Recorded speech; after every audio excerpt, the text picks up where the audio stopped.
Welcome back to the channel. My name is Daniel the Big O, and this right here is my service dog, the Fluffy Poodle. That's right, Mr. Fluffy Bear. And his green hair. You know, this morning, Fluffy, I have some bad news. Fluffy can't go with me to the doctor. Yeah, that's right. This dog right here, my service dog, is actually not allowed to go to this doctor's appointment. So that means Fluffy, break. He needs to go and go into his cage. Come on, Fluffy. Good boy. Okay, Fluffy, I love you, and I'll see you here in a couple hours.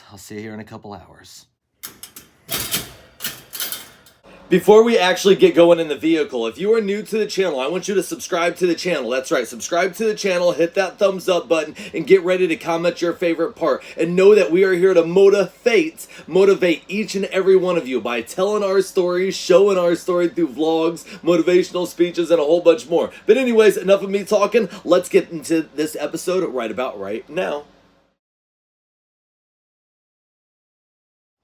Ooh, that sun is really bright right there, but let me tell you that it may look nice and beautiful back there, but it is freezing out here. We had a nice cold snap, and it's probably about 33 degrees this morning. That's not gonna stop me. That's not gonna stop me from getting in this vehicle and going on into this appointment and really inspiring you guys, inspiring each and every one of you guys along on this video. Oh, but first, I definitely need to turn this heat on. I am freezing. Brr, brr, it's cold. Brr, I'm serious. It is really, really cold. All right, put it in drive and let's go. Now, like we told you guys a second ago, our videos are all about inspiration, dedication, and really motivating you to, live your life to its fullest. And on today's video, I think that it's gonna be best if I just sit down the camera right here and do like a little podcast type thing where it's basically all unedited from here until I basically turn it off as I'm traveling about 30 to 45 miles to Louisville, Kentucky at the Veterans Hospital. Okay, so that's where we're going. I just got on the road to get to the highway here in a couple miles. All right, so with that being said, all unedited from here on out. From here on out, all unedited. I'm gonna talk to you and give you a little bit of inspiration, a little bit of the who, what, when, where, why, a little bit of about why I'm going to where I'm going and how I can dedicate myself to follow my dreams and inspire each and every one of you and give you a little bit of value in your life, value that you can take away from this conversation while you sit back and listen or watch whatever you decide to do. With that being said, wow. It is a cold one this morning, and like I said a second ago, it is 32 degrees this morning. It's fall time, and the leaves and the colors, they're starting to change. It's starting to be a very beautiful time of year, fall time of year. It's the year of 2024 it is. And today we're going to the Veteran Hospital. We're going to the Veteran Hospital because I have an appointment because my disabilities that are going on. And with one of my disabilities that I have a neck injury that I sustained from my time in the military. And that neck injury was so severe that I had to, medically retire, along with some other injuries as well. But the big one was my neck, because I couldn't wear a helmet, and my arms were going numb constantly, and the movement of them was very limited, along with the mobility of my neck, head, arms. I mean, everything was affected. So I wasn't in tip-top shape to be the soldier that I needed to be. So with that being said, I transitioned out the military, and I struggled for a while to find my purpose, because it's very difficult for somebody like me or anybody, who doesn't have much arm movement. How do you find a job? Being at a desk, your arms go numb after a couple seconds. How do you find a job, that you can't have a desk job? You can't have a job that's hard labor because your, arms. So it's like, what do you do? What do you do for somebody like me who is a transitioned soldier, a wounded veteran? Where do you work? What do you do? So for a very long time, I struggled to find my purpose and really find my how to get back into society, you know, and also be a dad, because I'm a father, and I have 3 beautiful children, and through a lot of that time I was always gone because, you know, mission was first in the military. But now being out, it's like I'm injured, but how do I be a dad when I can't even throw a football with my son? I can't even swing a bat normal. I can't shoot a basketball. I can't ride a bicycle, like a regular bicycle. I can't ride it. I have to ride a recumbent because, you know, my neck can't look up and my arms go numb on a regular bicycle, so it's unsafe. But it's all these things that I have to learn how to adapt to live my life a little bit better. So what do I do? What do I do and what do I decide? As I decided to think about negative thoughts for many, many years and lived in isolation, something that I shouldn't have done, and something that I teach each and every day on my channel, you know, that you don't have to live like that. So we show getting out, showing, you know, these adventures that you can go on locally, nationally, worldwide, and working with many different types of companies. So going back to the story at hand of me really trying to find my purpose and struggling. And during all of that, you know, I finally was ready to give up.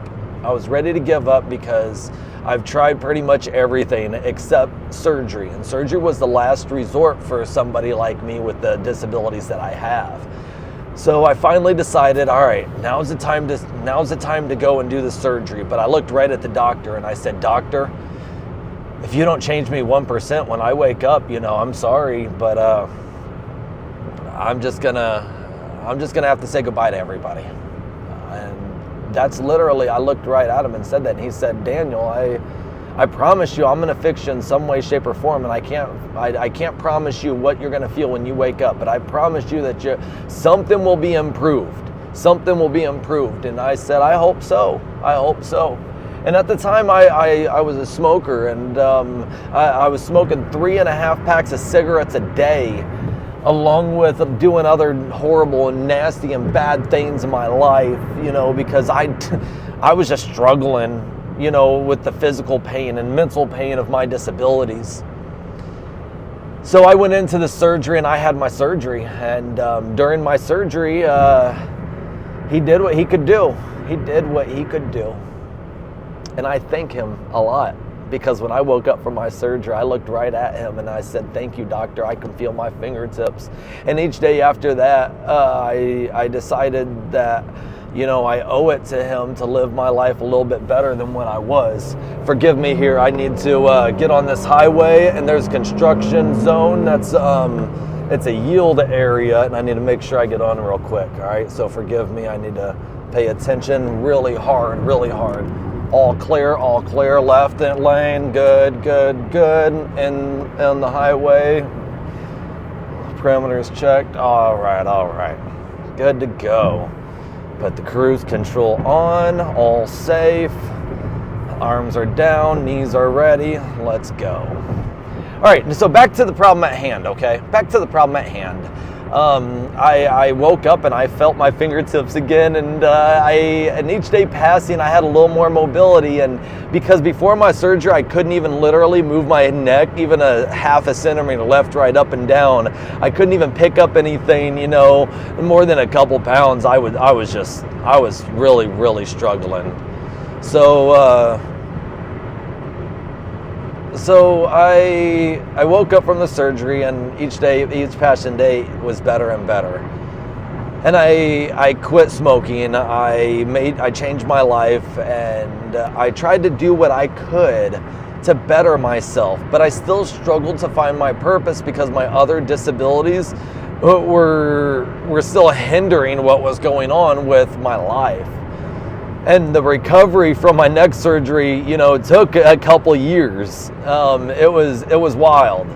But I again, you know, was lucky enough to be able to do a little bit more in my life. And during that recovery, I was struck with another injury in my body that led me to have emergency surgery. During that emergency surgery, I woke up and I had other things, a part of me that weren't there beforehand, and it felt like my body was rejecting it. My body was rejecting what was going on, and my body said, no, Daniel, it needs to shut down. So there was at one time, I'll never forget this day. I'll never forget this day. There was at one time where I got up one morning. And okay, let's just tell the story, Daniel. Let's just tell the story. All right. So I got up one morning and I went to the bathroom, and going to the bathroom, was a major struggle, just getting out of bed and then going to the bathroom. And, all morning I just felt weird, felt funny. So what actually was going on is something was happening with my heart, and also the other thing that was a part of my body, right? I know I'm being vague because I don't like to say exactly what it was, because it's yeah. Anyways, yeah. So my heart was acting funny, and the device that was in my body was acting weird, right? It was definitely acting weird, okay? So I go back, I'm trying to go to my bed, okay? I'm trying to go to my bed, and I started like blacking out. I don't know what, like, it was very, very weird. I started like having tunnel vision. I started, like getting dizzy, and I'm like, what's going on? This isn't normal. And I was like, all right, maybe I just need to go lay down. I barely even made it to my bed, and I passed out, and I'm fading in and out of consciousness. And I was lucky enough to be awoken by my amazing service dog, the Fluffy Poodle. I was awoken by him, right? And he was nudging all at me, and he was saying, hey, Dad, it's okay, it's okay. So I was in and out of consciousness, fading in and out of consciousness. I was lucky enough to, I don't know how this happened, I'm pretty sure Fluffy grabbed it. But there was the phone that was right next to me. And normally it was on the other side of the bed or in the living room or somewhere else, but the phone was right next to me, and I was lucky enough to call 911. When I called 911, I was still in and out of consciousness. I just remember the operator saying, like, what's your emergency? And I'm like, just, mumbling and not really focusing and what was going on. But my military training kicked in. Where it was like, hey, when I was conscious enough, it was like, assess the situation, tell what's going on before you go back out, So that's exactly what I did, is because sometimes all you have is a brief second to talk. If it's radio contact, if it's, what somebody is telling you, anything like that. So when I came into consciousness, I remember the operator said, how can I help you? What's the emergency? And I go, my name is Daniel Adele, and then I hurried up and said my address, blah, blah, blah, blah, blah, blah, blah. I'm fading in and out of consciousness. I need help immediately. And then I faded out of consciousness. I come back awake, and it's like, hey, are you with me? Is everything okay? Are you with me? Please answer me. I'm on the line. This is 911. Please answer me. And I'd come back to, I'm fading in and out of consciousness. My name is Daniel Adele, 72 Deerfield Court. Front door is open. It should be open. Or, be careful. I have a service dog. And then I'd fade out of consciousness. I'd come back into consciousness again, and then fade in and out, and I'd just repeat that same sentence over and over, and until I finally heard over the line. It's like, I heard over the line.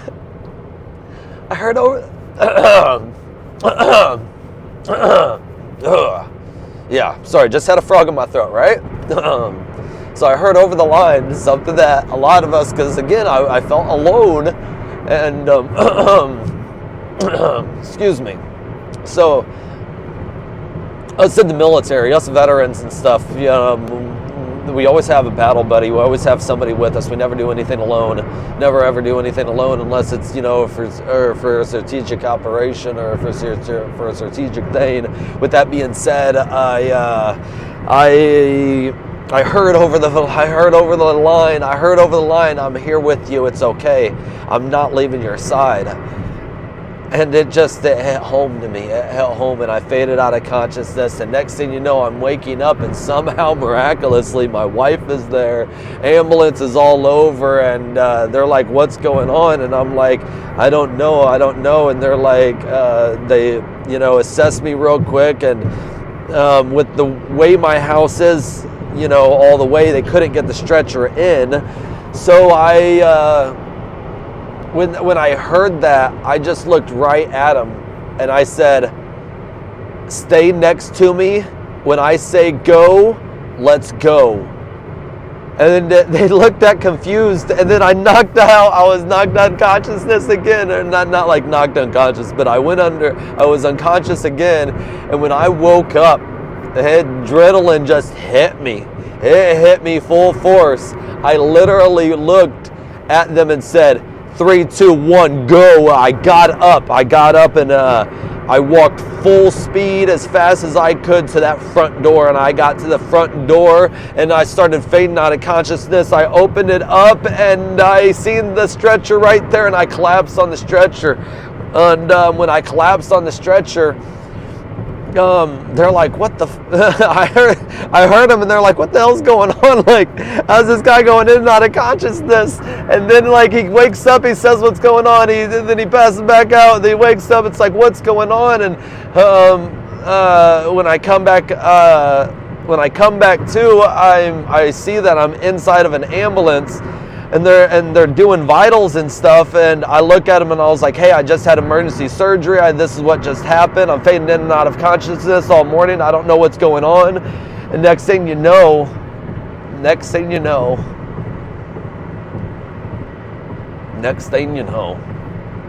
gosh, next thing you know, everything went dark. Everything went as dark as it could be. And then the window, it was like a window, a big window appeared right in front of me. A window that played. It was like a screen that played, like a movie that played. It was like every single image that I ever truly cared about in life. Not the things that I thought I cared about. No, it was only the things that I loved and that I really need to take care of and adore. It was those things that flashed before me, followed by a voice that said, "It was not your time, Daniel. Follow your dreams." That voice said, "It was not my time, Daniel. Follow your dreams." And then I awoke, and then the paramedic had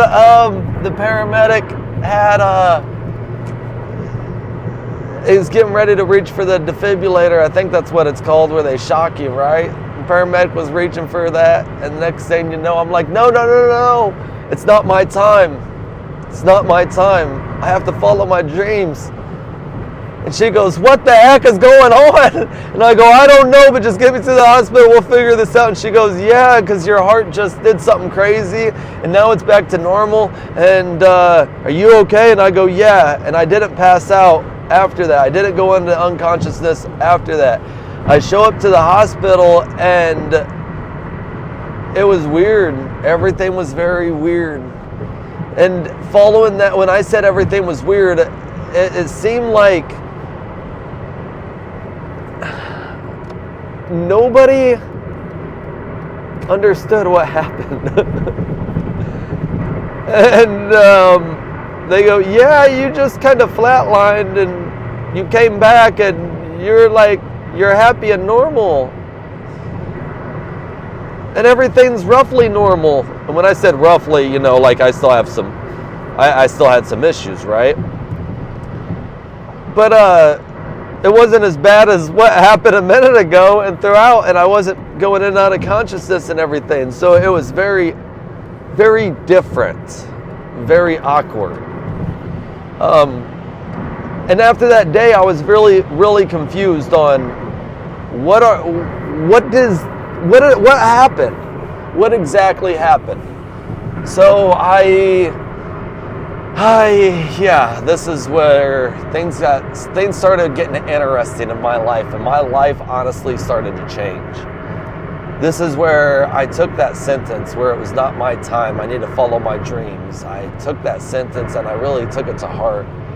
And since that moment, I've been saying yes to absolutely everything. If somebody says like, hey, can you do this? Yes. You want to try this? Yes. Do you want to go out and maybe experience this with other veterans and military? Yes. Do you want to go to this conference? Yes. If you want to, I am all about I'm all about living my life to its fullest and following my dreams, and ultimately telling my story of hope and inspiration that, my disabilities and my struggles,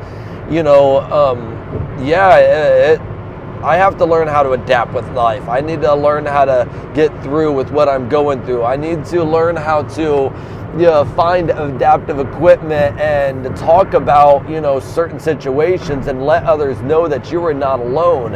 And during all of this, I realized that just because my arms and my back and my neck and other disabilities that I have may hinder a lot of what I am going through and how I live a daily life, it hinders it a lot. And here, I'm gonna even back up the story a little bit more. There's a break in this story, right? Where, shortly after, me dealing with, me being flatlined and, having a life-changing moment in the ambulance, I started having major issues with my neck. My surgery that I told you about a little bit ago, it failed. It was good for a couple years, but now it's really, really bad. So it's very, so just this drive alone, we've been driving, 20 minutes? 20 minutes now we've been driving, and my pain right now is severe. You can tell at the beginning of the video, my voice was a lot better than what it is now. My voice is starting to change. My pain in my neck, and I've been, it's not the best. Oh, I was staying behind over here. That's what I was doing. Plenty of time. So anyways, so with all of this, I realized that, my disabilities are going to hinder me. My disabilities are going to, stop me from doing a lot of things in life. But during all of this, I still haven't found my purpose. And hearing that sentence, follow your dreams, and now's not your time, follow your dreams. What exactly did that mean? I didn't understand, because I still can't find employment. So I'm going back to college, and during going back to college, I figured that I can have my own business. Because that's what I'm going to college for anyways, is organizational leadership and learning, where I help businesses, be better than what they were. And I've already done that, helping individuals and other companies. I've done this stuff before many times. So why don't I just make my own business where I help people, companies, groups, organizations, motivate them and help them to be better than what they were yesterday. Just because my arms do not work doesn't mean my mouth can't.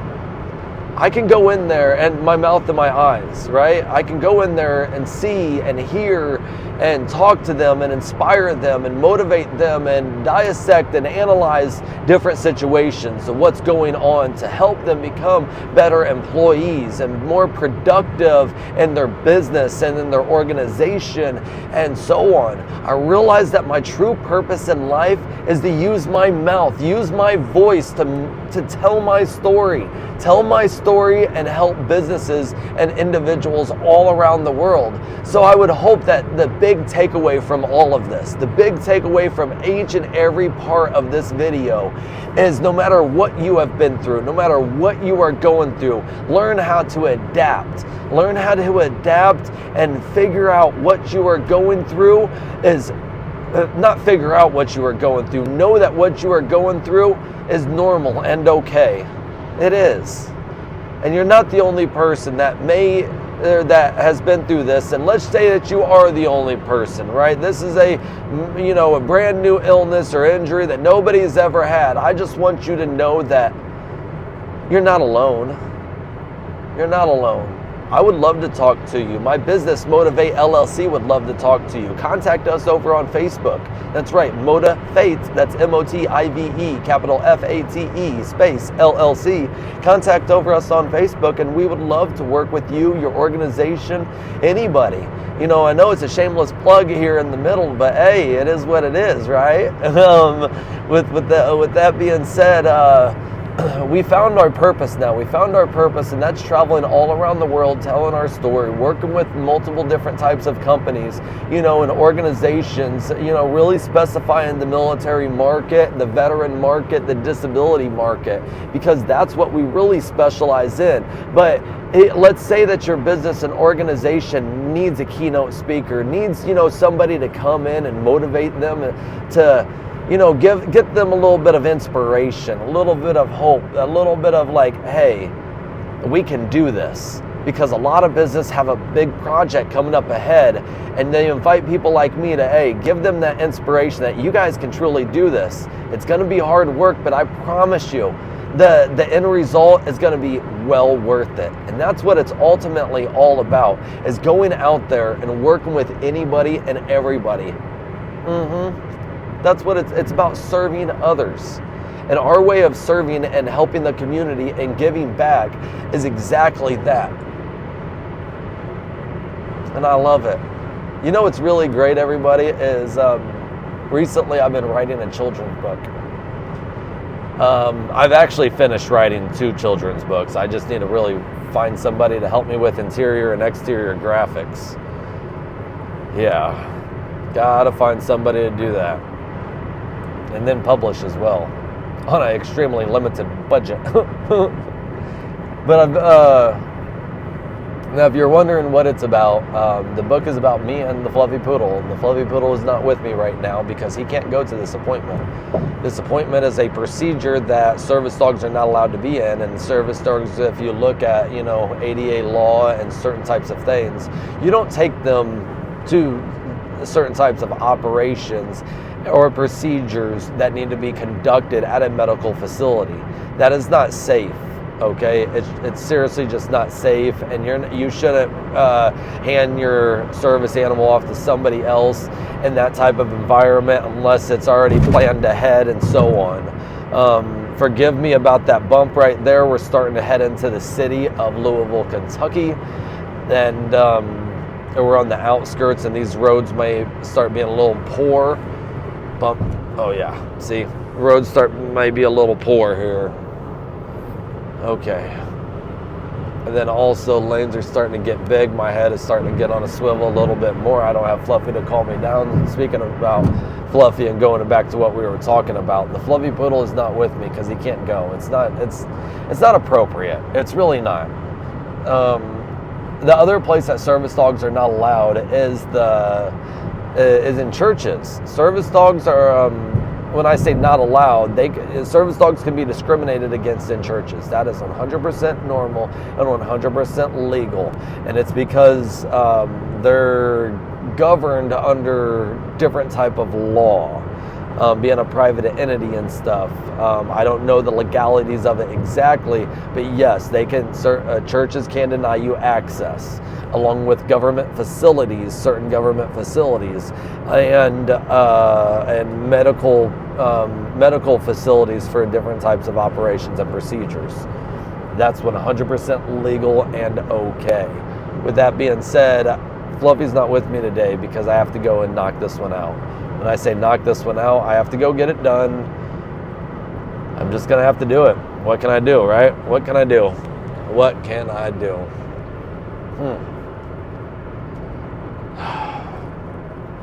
Yeah. Good thing is it's at the veteran hospital, so I'll be around a lot of my brothers and sisters in arms. They help people like me who have major issues inside of these hospitals.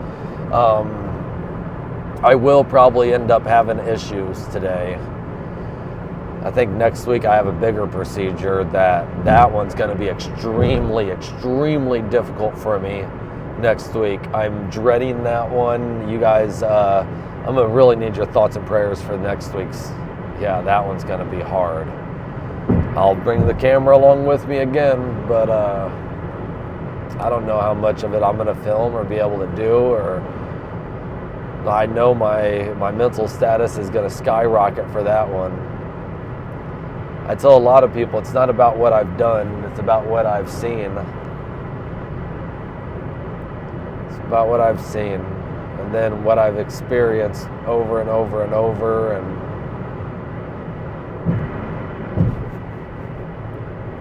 so going into hospitals, I sometimes feel and think that what I've seen is going to happen to me, and I don't want that to happen to me. So I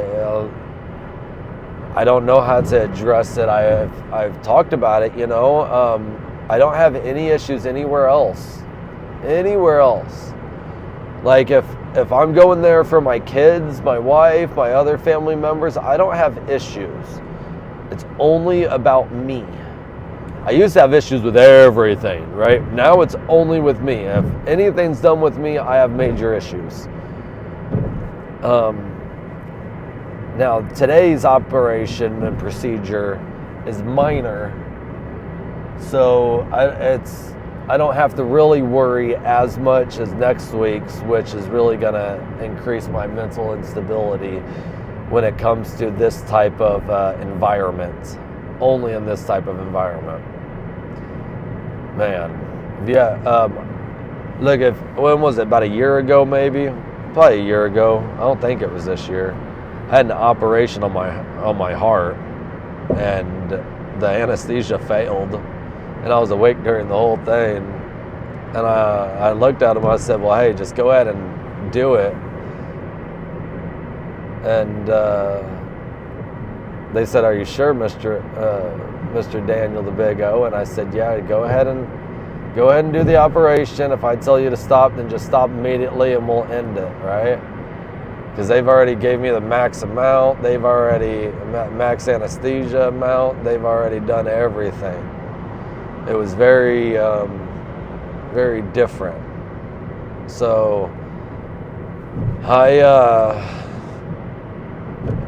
during that appointment, man, traffic's getting crazy up ahead. So during that operation, during my heart operation, I filmed it too. It was pretty wild. So check out that video. But anyways, during that procedure, if you're not checking that video out, during that procedure, the anesthesia didn't work at all. So they gave me the max amount, and I was still wide awake. And there was one portion that it sent me into shock. And then Actually, it sent me into a PTSD episode, which sent me into shock, and then it made the procedure end. So basically what happened is there was a part where, before the procedure, like during the procedure, I said, hey, I need somebody just to stand next to me, and I needed them to look at me the whole time, and I need to be able to see them. The whole time. If I close my eyes, wake up, I just need somebody always next to me. It's like a battle buddy, right? It's like you can never leave me type thing. I know this sounds weird, but I don't ever want to be alone type. So they looked right at me and said, all right, Daniel the Big O, we need her to step away just briefly. It's literally only going to take 2 seconds. And I said, no, I don't care what type of money it takes. I don't care what it takes. That's not going to happen. Not going to happen at all. You're going to stay right here. And they go, no, Mr. Daniel the Big O, we need her to step away. We're going to talk to you the whole time. You can hear my voice. And she stepped away, and she's still talking to me. I go, no. And I immediately had a PTSD episode. and then I started going into shock, tunnel vision, or no, I started getting hot, getting really hot, and then I started dry heaving, and then I started having tunnel vision, and the next thing you know, I blacked out. Once I blacked out, I woke up and, come on, car, get over. Oh, I hate stupid drivers.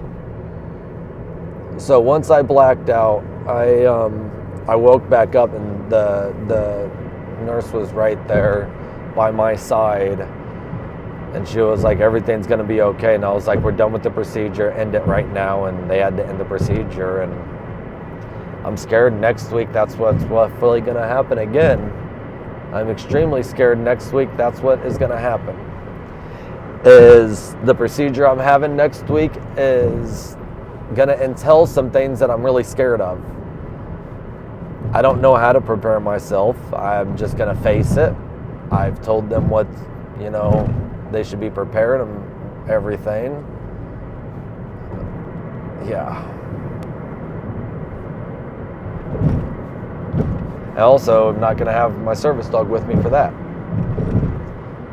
So this is gonna be very, very interesting when it comes to me and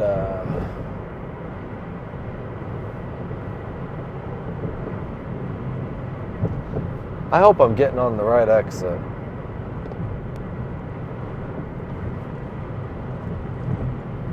Do I go towards Cincinnati or do I go towards Lexington? I think I go towards Cincinnati, right? Shoot, which way is it? No, I go over here. To Cincinnati?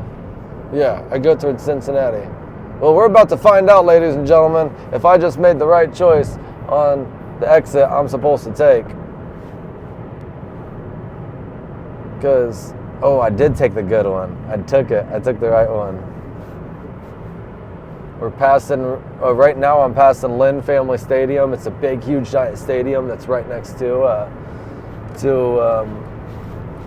or in Louisville, Kentucky. That's right next to the highway that I'm on, very close to the VA hospital.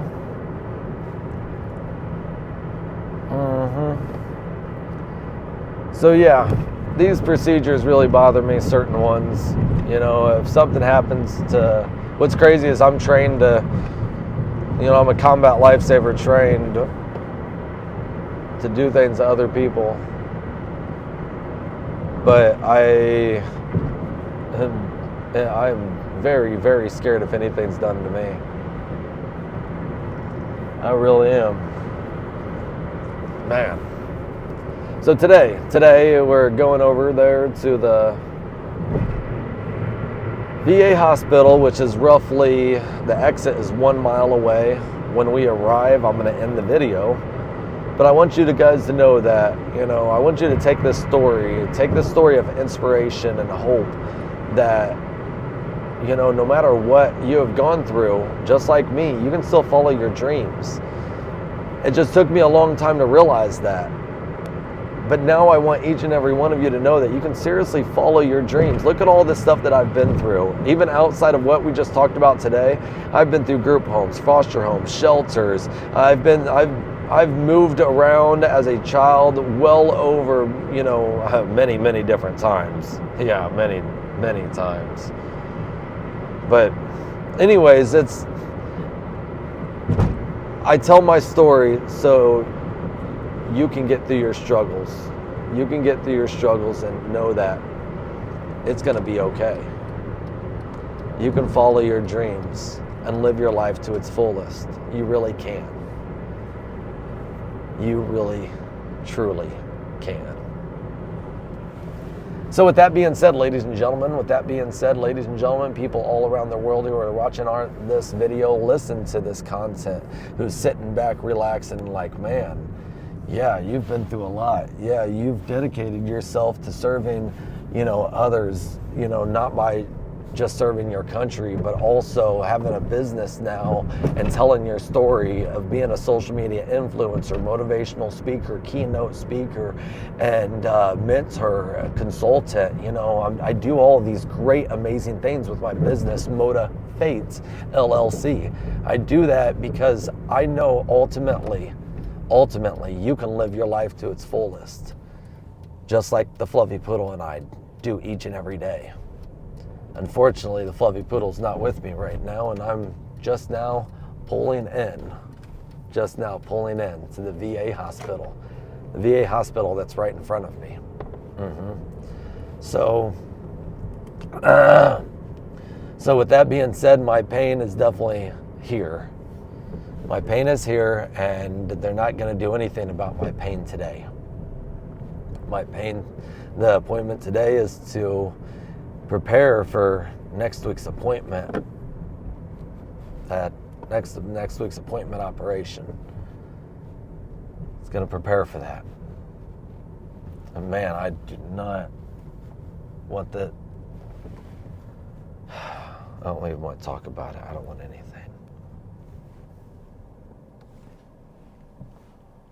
Oh, he's not going to go right here. Okay. Yeah.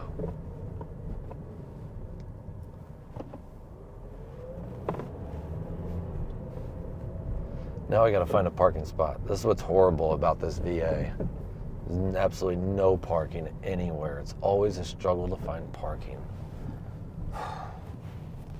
Welcome to all VAs all around the world where it's hard to get appointment, it's hard to find parking, it's hard to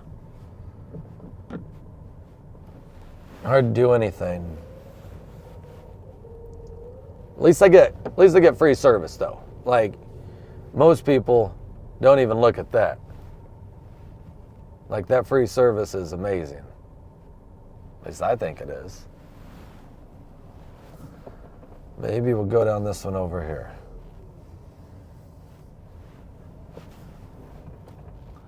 Maybe there might be something over here.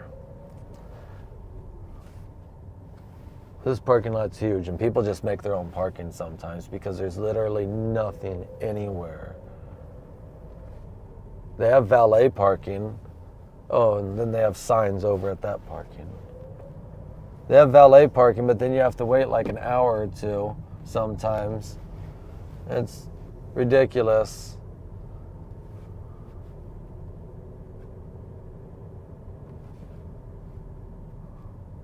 Then you got Joe Blow over here just sitting in his vehicle.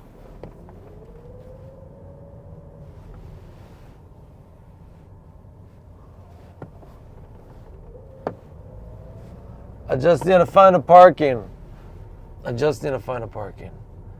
They got a courtesy shuttle. I couldn't even talk.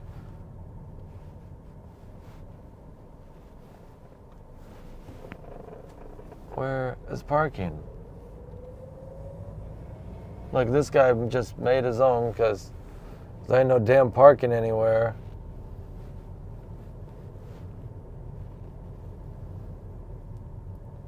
And when I said dam, I'm talking about the Beaver Dam.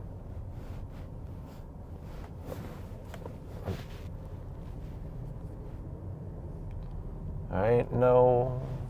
Maybe this lady's leaving. I'll ask her. Yep.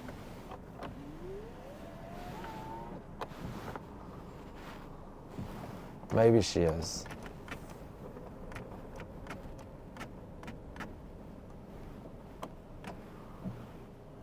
Nope, she's not leaving. Nope, ain't nobody leaving. I wonder how long we're gonna have to drive around for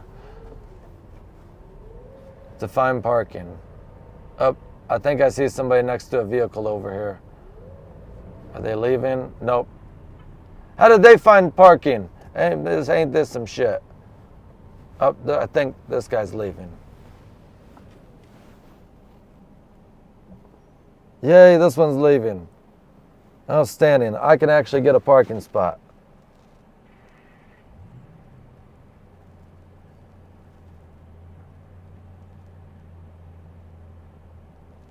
Out flipping standing. I only had to drive around how long? Man, it's frustrating.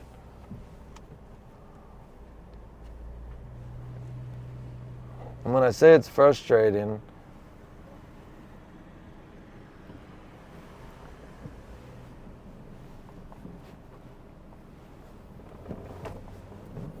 it's frustrating to find parking sometimes because,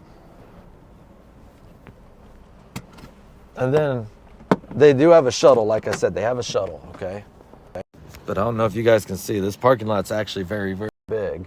The hospital's a good size right there, but the downside is there's just not enough parking, not enough appointments, not enough doctors to really take care of us veterans. So with that being said, I hope you guys enjoyed this little short podcast episode. I'm in a lot of pain right now. My arms are really, really hurting. My neck is really hurting. Just driving sucks for me. So that's why I just keep moving and doing other things. My mouth still works perfectly. So with that being said, make sure you guys hit that thumbs up button, comment down below, and subscribe to the channel. And we'll see you guys on tomorrow's episode. Yep, we'll see you guys on tomorrow's episode. Much love. Follow your dreams and motivate each other, because helping one is better than helping none. We love each and every one of you. See y'all tomorrow. Bye-bye.